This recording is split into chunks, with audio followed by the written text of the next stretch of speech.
una societat que viu en l'harmonia sense necessitat d'un poder i una autoritat i que les coses es fan bàsicament a través del mutu acord i sense jerarquies i en la màxima llibertat. L'Estat s'ha d'eliminar, però això no significa que no puguin haver-hi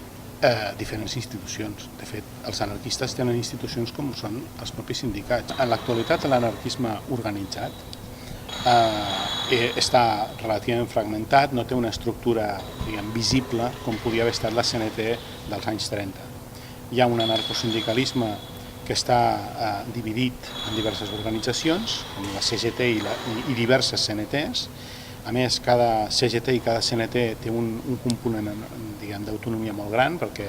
aniria en contra de l'esperit anarquista que hi hagués un comitè central que decidís com i què s'ha de fer. No pas com un anarquisme organitzat, però sí, a mi m'agrada parlar d'un anarquisme implícit o telúric dins de la societat catalana, el que seria la capacitat d'autoorganització que demostra, amb el fenomen del 15M a partir del 2011,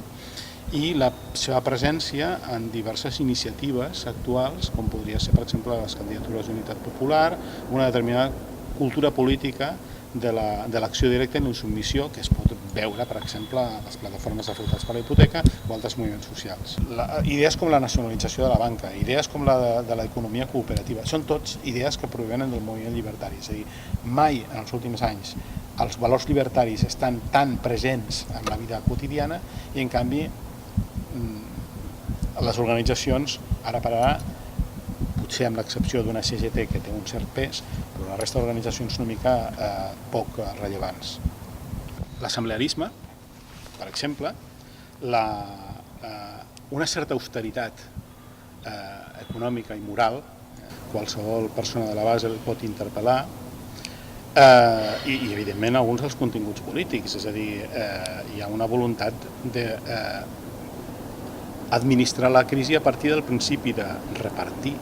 és a dir, repartir la feina, repartir la riquesa, col·lectivitzar emprendre mesures de gestió col·lectiva de l'economia, és a dir, i també molts dels seus referents. L'anarquisme no és violent per definició, sinó que en alguna ocasió ha recorregut a la violència, en molta menor mesura que el poder ha recorregut a la violència per tractar de desmantellar